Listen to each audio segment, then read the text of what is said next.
Hello, Steve Mills here. It's great to be back on my results podcast and really looking forward to sharing with you today some tried, tested and real proven ways to grow your business. Now, today I'm really lucky because I've got another interview for you. And this gentleman that I'm about to introduce you to, I actually met recently on a call with a very good friend of mine, a guy called Bob Harper.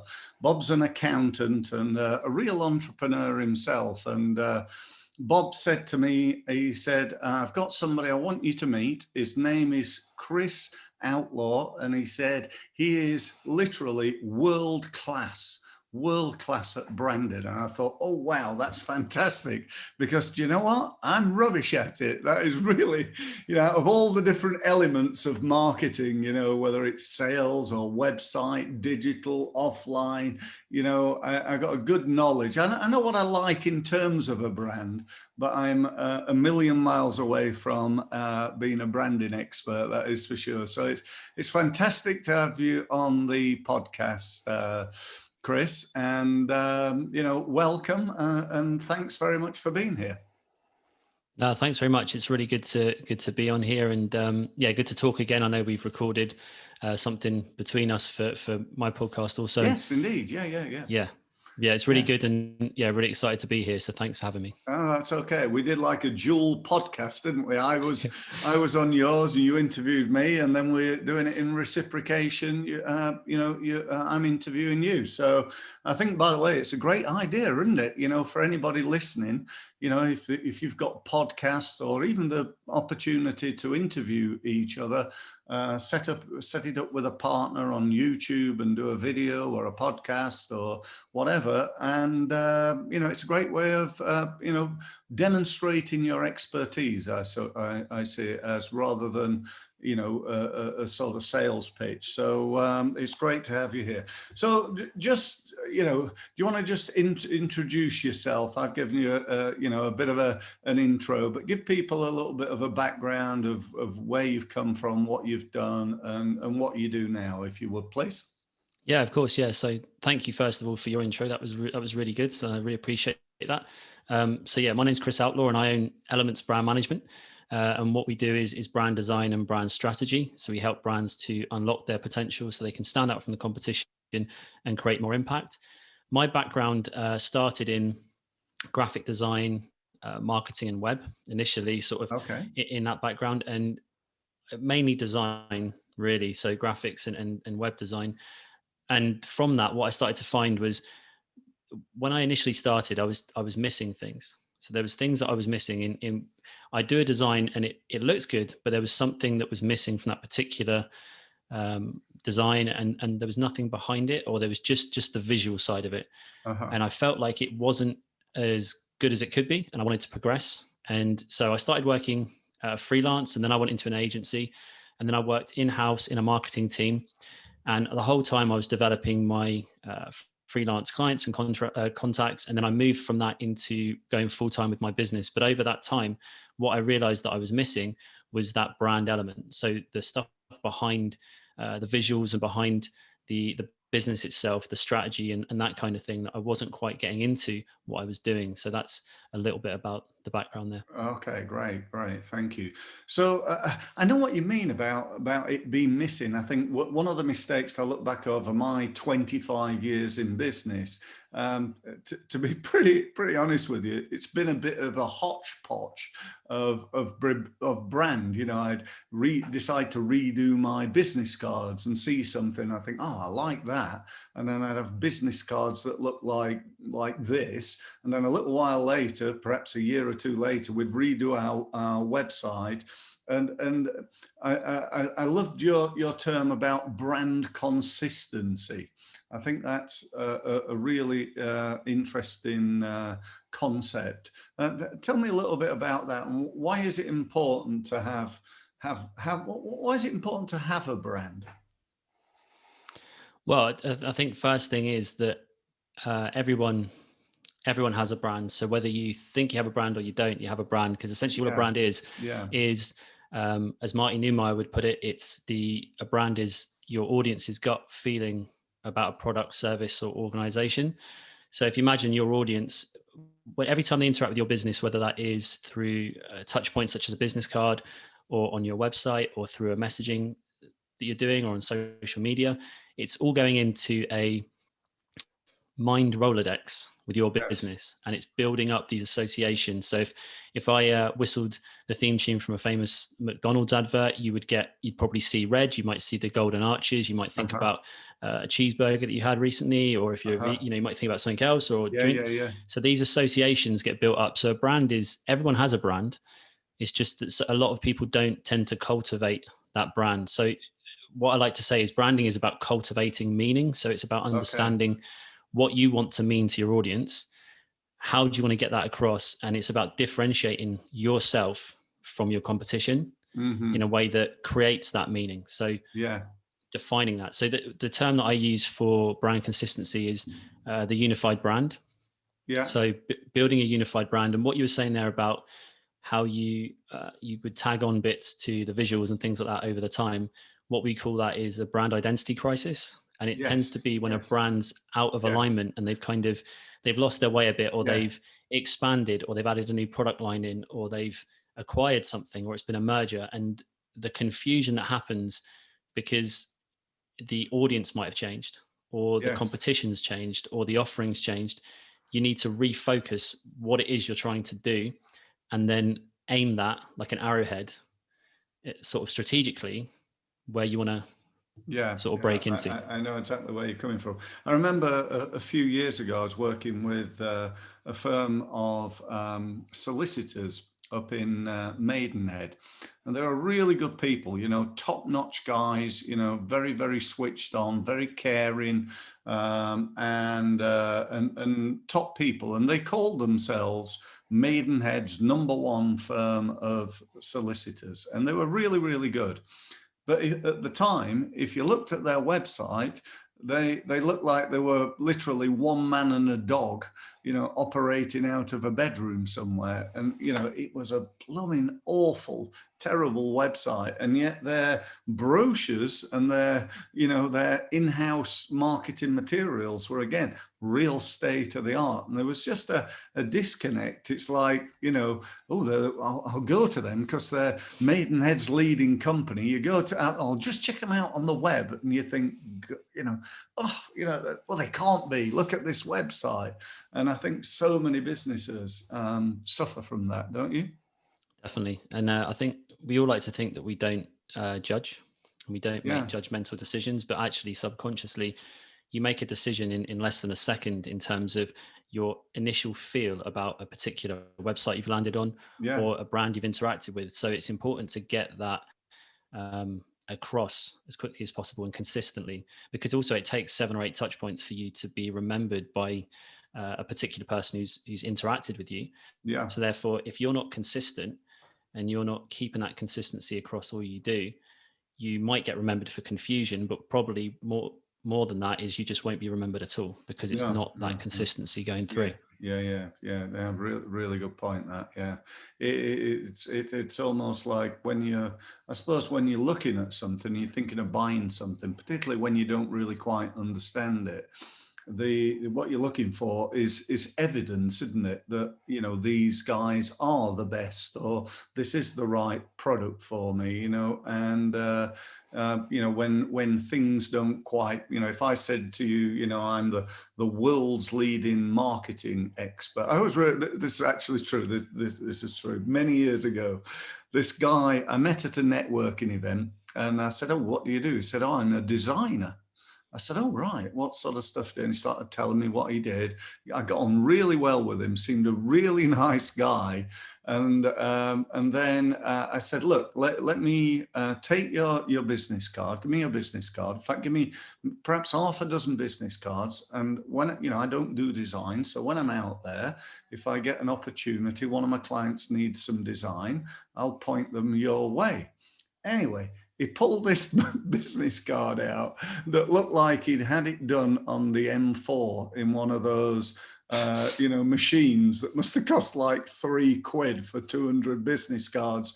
All the ends of them were all turned up. And on the back of one of, I think he gave me about 6, he got somebody else's telephone number. And Oh wow. I wonder how much having those business cards cost him, because I thought, I really cannot recommend this guy. I have no idea how good he was at design, but my perception, because of his brand, which was cheap and rubbish. He could have been the best designer in the world, but I had no idea about that. So yeah, I do think so. If there's people watching now thinking, do you know what? Yeah, I really understand what Chris is saying, and they need to try and improve things. Where does it start? Where do they kick off? So I always like to think of a brand in 4 layers. Okay. So the first layer, or the internal, you have the internal brand, and the 4 layers I like to think of are core or heart of the brand. So this is why you exist. So your purpose, Okay. brand Yeah. purpose, your vision, so what you want to try and achieve, your mission, how you're going to achieve it, and then your values, which are kind of the rules and directives, how you show up on a day-to-day basis and present your brand. So some of the things that you can give to your internal team to help them represent that on a consistent basis. So that's Uh-huh. layer one. Layer two is what I call the brain of the brand, or strategy. And this includes brand positioning, differentiation strategy, brand DNA, archetypes, things like this. And then the third layer is personality. So that's the voice of the brand. And that would be stuff like, again, your brand archetype, tone of voice, language, brand name, things like this. And then the fourth layer is the visual identity, which is the face of the brand, which would include your logo, brochures, touch points. So those are the 4 layers. So what I would say is a lot of people focus on respraying the car without actually checking the engine. So the first thing you want to be doing I love is you that. want to Yeah, be yeah. looking at layer one. So layer one is the heart of the brand. So things like, why do you exist beyond making a profit? What is the reason that your brand exists? What is that overarching fuel that drives your brand? So what is that? Why do you exist? Where are you going? So what is the vision? Where are you trying to head to? What is that ultimate goal you want to achieve with your brand? Your mission. So how are you going to achieve that vision on a day-to-day basis? What is the mission of your brand?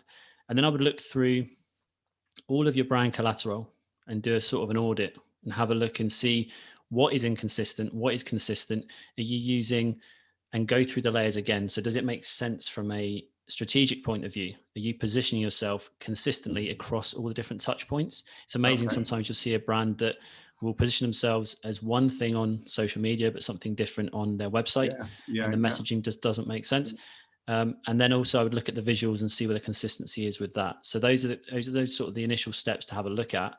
And then it's about understanding where you want to go from there. So you want to start looking at things like your audience and your competitors, but maybe we can talk about that in a minute. But that would be the first step, is understanding the core brand, why you exist, what you're trying to achieve, and where you're going. It's kind of a Okay. first So point. just to clarify for me, and maybe anybody else listening, so are you saying things like, if I want to present my company as a modern marketing company, or if I wanted to be known as um, uh, like a dependable one, or a traditional, if I was a solicitor, perhaps, would I want to come across as traditional because we've been established since 1822, and we're pushing that side of it, that we've been around and we know what we're doing? Or do we want to put basically project ourselves as modern with it, state of the art, and so on? Is it about understanding how you want to be perceived? Once you know where you want to go, whether you want worldwide domination, or what the ultimate goal is that what you're saying? Or Yeah, definitely. So if you think about, if I give you an example of 2 brands that do it really well, and I use this quite a lot as an example, but if you think of the sort of category of ice cream, and then you think of Ben and Jerry's. So yeah, Ben and Jerry's is what they would say is a jester archetype, brand archetype. So the okay, packaging is playful. They have like the cows on there. They have fun names like fish food and cookie dough. They use fun fonts. They use playful fonts, playful colors. It's cartoon-like. There's a whimsical attitude to it. yeah, yeah, Then you look at Haagen-Dazs, yeah, which is the lover archetype. And Yeah. they use things like flourishes, and it's about intimacy and about connection and things like this. Yeah. It's using a lot of reds and gold and sort of luxurious colors. Yeah. They are distinctively positioning themselves in two different areas so they can Okay. be distinguished between the two. So someone who wants to just sort of chill out and have some ice cream with their family and kind of have an enjoyable experience might go for Ben and Jerry's, whereas somebody who is looking to console, or remember those old Flake adverts where she's Yeah. in the bath, that kind of Nobody, thing would every man will always remember those, I think. definitely, yeah. Well, that's where the Haagen-Dazs would kind of fit in as well. Yeah. It's that Yeah. kind of Yeah. idea, Yeah. so Yeah. it is about how you want to be perceived, and it's about positioning your brand in a way that is going to resonate with the audience, but is also going to distinguish it from the competition. Yeah. Yeah. Yeah. Okay. Great. Okay. That makes total sense. So you mentioned about colours and the use of colours. How important is that? And what do colours mean? I suppose from a brand. If I said, well, I want to be, I want to portray that I'm a modern, digital marketing advisor. Are there certain colours for that? If I was a landscape gardener, other than potentially using green, is there anything that sort of fits with that type of role? Yeah, that's a good question. So I think one of the things that we look at when we do a brand audit is we look at the competition and the market you're playing in and kind Okay. of how you're doing. So Okay. one of the stories of, say, Pepsi was initially Pepsi didn't always use the blue. Back Okay. in the early days, it wasn't always blue. I think it had a white label. It had the blue and the red logo, but it wasn't predominantly blue. It's a white label. Right. And Coke was always red, and they came up against this sort of juxtaposition.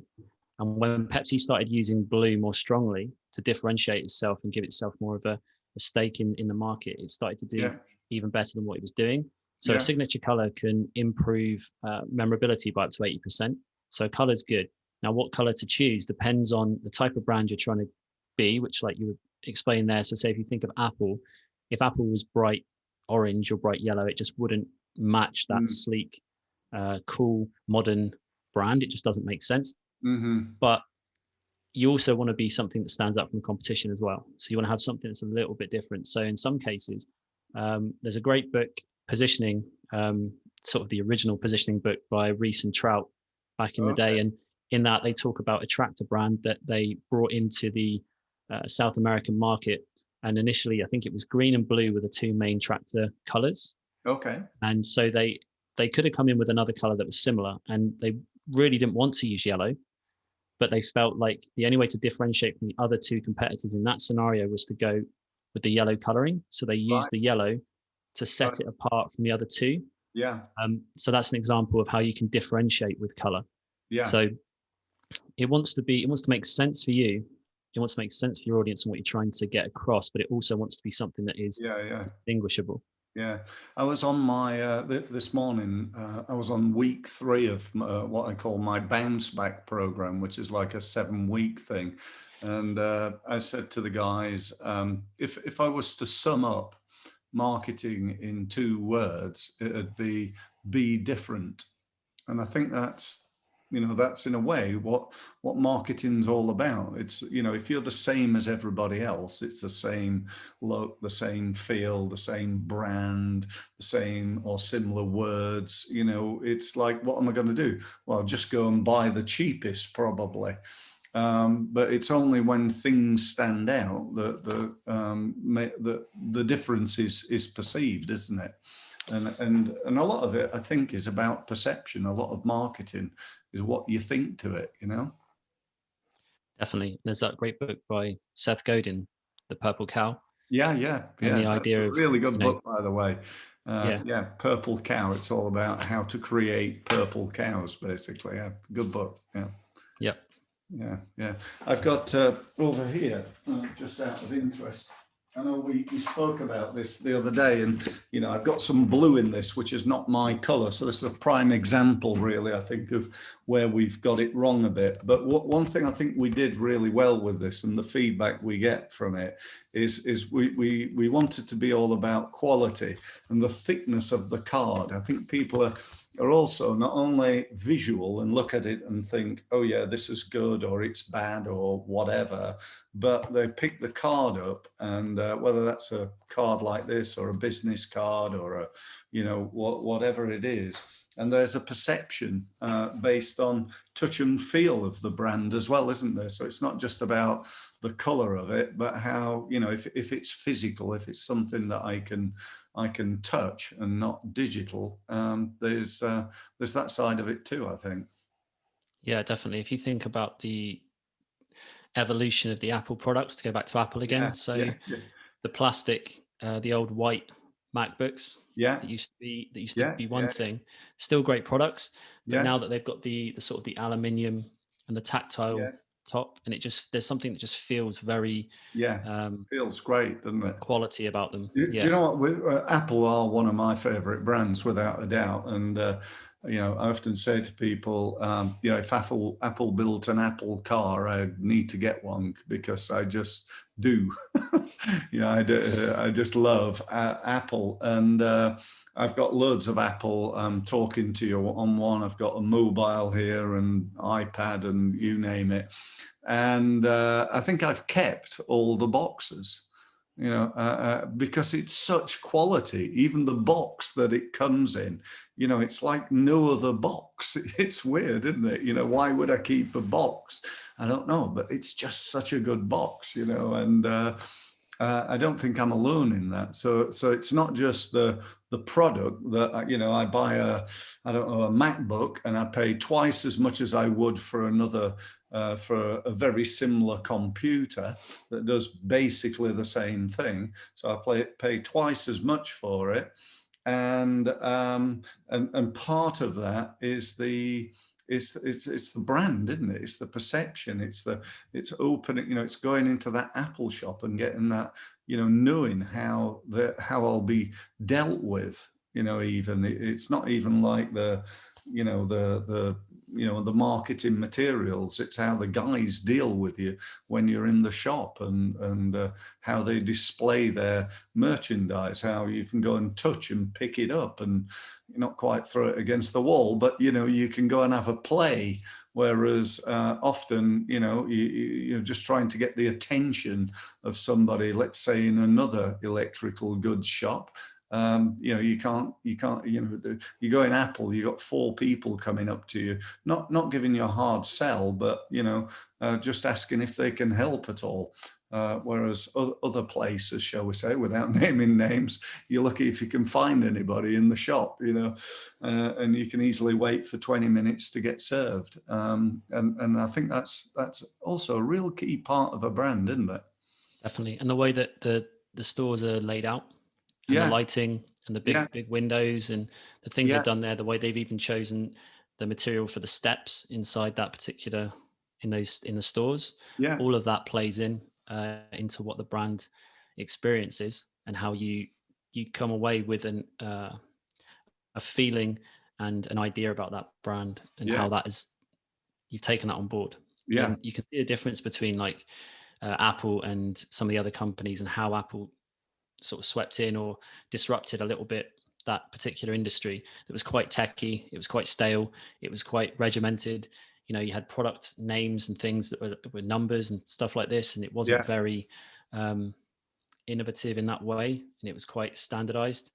And they came in, and it was a clever development as well, because a lot of people hated that techie side of things, or yeah, didn't feel connected to it. So having something, especially even just down to the operating system that Apple created, compared to say a Windows computer, where you had to maybe use initially in the early days, obviously with DOS and things like this, they yeah, wanted to create something that was a lot easier for the yeah, user to use, and just yeah. positioning it differently. And then out of that, everything they've done has all been about that simplicity and that intuitive nature. Yeah, absolutely. I often say to businesses, I think you can look at brands and some of the very, very famous brands, i.e., for one, Apple, and say, right, what can I learn from Apple? Even in my little business, is there anything that I can look at? I don't know, maybe their design without obviously copying it. That we can't do that. But are there things that we can take from it and adapt it to our business and make it appropriate for us really? And I think that's a great opportunity. Yeah, and I think the thing to remember always is everyone has a brand, whether they, Yeah, I know I mentioned it earlier on, but everyone does. yeah, There was yeah, something I yeah. saw the other day that was called the no brand system. And it was a marketing system called the no brand system. And it was all about Okay, not having a brand. And there's a line of products actually called, which are non-branded products. okay, But yeah, yeah, yeah. that in itself is all they means is It's a they've removed the brand. logo. But it's a brand. It's a Yeah, really good brand the actually, because what brand they're called the doing, No Brand. yeah, Yeah, they're basically positioning themselves as an anti-corporate brand yeah, yeah, yeah. where we're not going to put logos on here.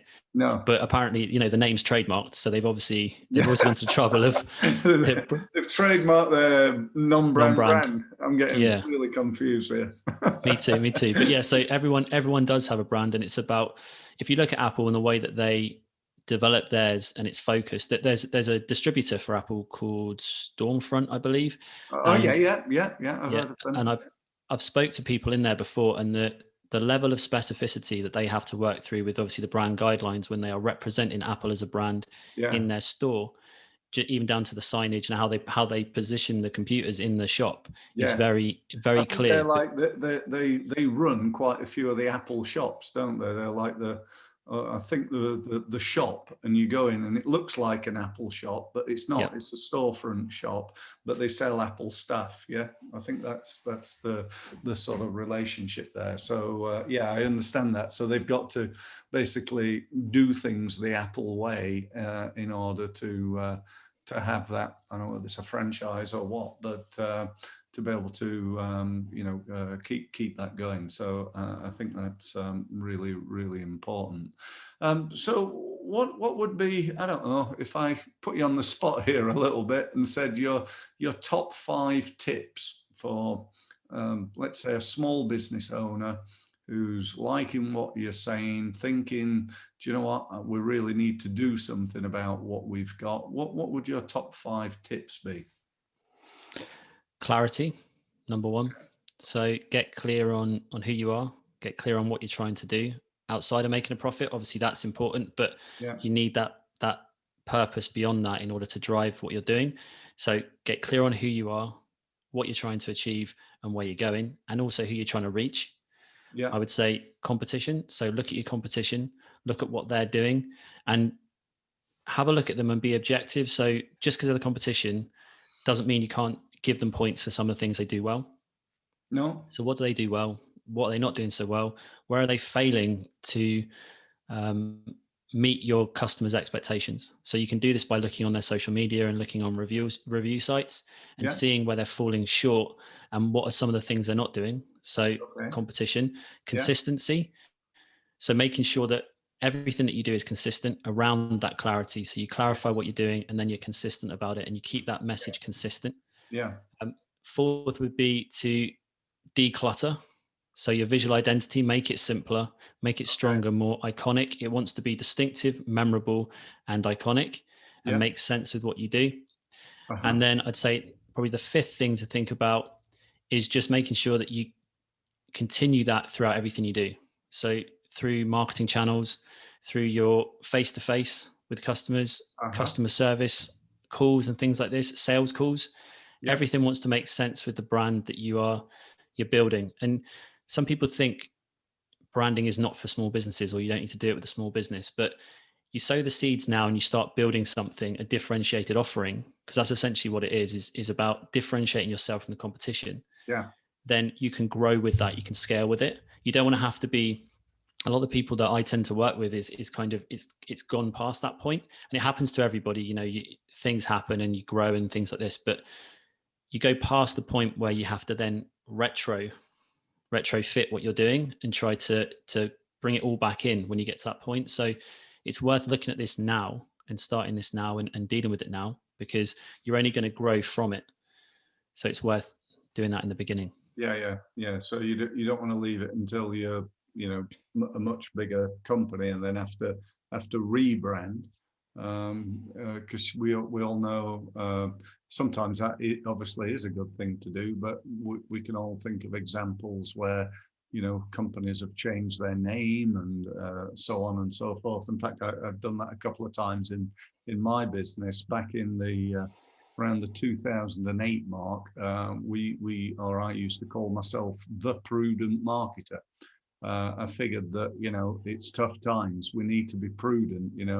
The crash of the time, and everything was, everybody was running very nervous, a little bit like they are right now, probably, but for different reasons. And so I came up with that. But in about 2014-15, I just felt as though, do you know what, that's maybe not quite doing me good, but basically positioning me correctly. It's almost like the what can you do that's not going to cost me any money type of thing, using the word prudent. So I dropped that and sort of really went back to using my own name as a brand, really. So that was an interesting time in how you can change sometimes, but it's probably better to spend time building your name up.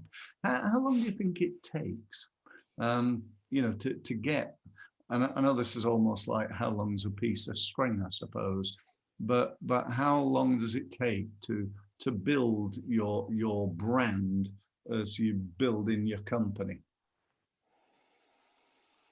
That's a good question. And you're right, it's how long's a piece of string. Yeah. It depends on the mediums and what you're using, but yes. I would say you're looking at sort of 6 months to a year at least to kind of get things in place, but you want to make sure that you're being consistent with that. So that's from a content delivery point of view. So if you're consistently delivering content that is around what you stand for over that time, that's going to slowly build. Yeah. Sometimes it might be quicker, sometimes it might not be, it might take a little bit longer, but it's about staying true to that. Yeah. There's a lot of the times that you get to a point you think, do I want to change, or I'm going to change this or change that? And it's about staying true to it and sticking with it and understanding what that is and just staying with that. Yeah. I see a lot of larger businesses. They'll have like a set of brand guidelines, set rules, and they'll have a document, a report outlining these are our brand guidelines. Is that something that you advise for smaller businesses, or how do you feel about the importance of that? Yeah, well, they're really important because what they do is they allow you can formalize a brand in brand guidelines. So you're going to have in there the way to use the logo, backup cases of how you can use the logo if the initial case can't be used for a certain type of printing process or on a certain type of product. If you're printing it onto that, it will have your font choices and your colors in there. It will also have potentially the language that you use. Your tone of voice. It might have things in there like your purpose, your vision, your mission, your values will be in there. And you can use that with your internal team. Obviously, you can use it with freelancers that work for you on behalf of your brand. You can use that with your external distributors and partners. So it's a really important thing, like Apple do with the Stormfront idea, is keeping that brand the same. Because if you've worked really hard to build up your brand and a meaning for it with your audience, the last thing you want to do is for someone to come in on a sort of an internal basis or as an external partner and then change that person's perception of your brand in an instant. So it wants to be consistent, because as a marketer, obviously with what you're doing and the messaging you're putting out there consistently, you're building on that brand and the positioning that's been set by the brand. You're using that in your marketing, especially with features and benefits and the different things and the offer that you're crafting will be around the audience you're trying to reach, but how the brand is differentiated. So all the work that you're doing as a marketer, if someone in your internal team doesn't understand what the brand stands for, if they haven't got those guidelines, potentially that they could, all of that effort you've put in and potentially money in the marketing then could be undone by some wrong choice of words or the way Yeah. they've presented it. It can just confuse the matter. Yeah. No, I understand that. Interestingly, we spoke briefly at the beginning about Bob Harper, our sort of mutual friend and contact. First time I ever met Bob, I'll always remember, it was at a firm of accountants in Thiel called K&H. And I went into the room. I had a meeting with Bob, and I walked into reception. And as I walked up the stairs, there was a big sign on their logo, and it said, "Welcome, Steve Mills." And I thought, wow, that's cool. I've never been in an office before, and never been in one since that have bothered to do that. And I thought, wow, that's really cool. I went into reception, and the lady said, "You must be Steve Mills. We've been expecting you." So there was no, "What's your name, please?" She knew who I was. She said, "Bob, I'll tell Bob you're here. Would you like a tea or a coffee?" I said, "A coffee, please." And she gave me this menu. She said, "Here you go." And there was this was years ago. It's I don't know, probably could be 15 years ago, before Starbucks and all those. And there was 10 different coffees on there. And there was this note at the end, and it said, "If you think we take this much care of your coffee, can you imagine how much care we take of your accounts?" And I thought, wow, it was just as I say that, I got goosebumps on the back of my neck. It was so cool, such a cool thing. And their business, their brand was all around helping businesses to produce, as well as doing accounts and all that sort of stuff. It was about they helped to develop systems in a business in order to let that or enable that company to grow. And they developed this brand around the systematization.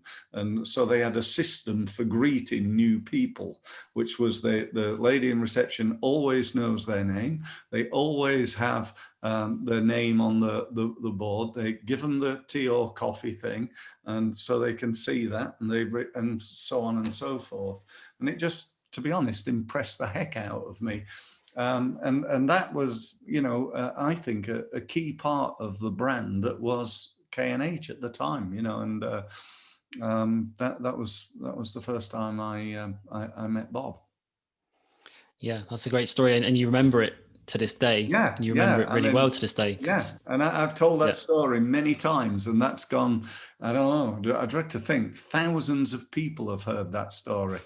And thousands more will when I tell it next time, because it's a great way of once you know what your brand's about, as you said, then being able to go, right, what do we need to do, say, look like, how do we feel, what's this whole thing about, and I think it's a really, really powerful thing. So if people listening want your help, Chris, and I strongly recommend, if you're looking at improving your brand and you want to do that, then go and talk to Chris. What should they do? How do they get in touch? What can you do for them, and so on? Yeah, thanks for that. So the website is elementsbrandmanagement.co.uk. On there, you can schedule a call, which is a discovery call, a free discovery call. And It's a 30-minute call. And we can just go through some of the problems or the issues that you're facing. And we can help you adjust those and go through those. I'm also on YouTube under Elements Brand Management, and I do weekly brand tips on there that can help your business.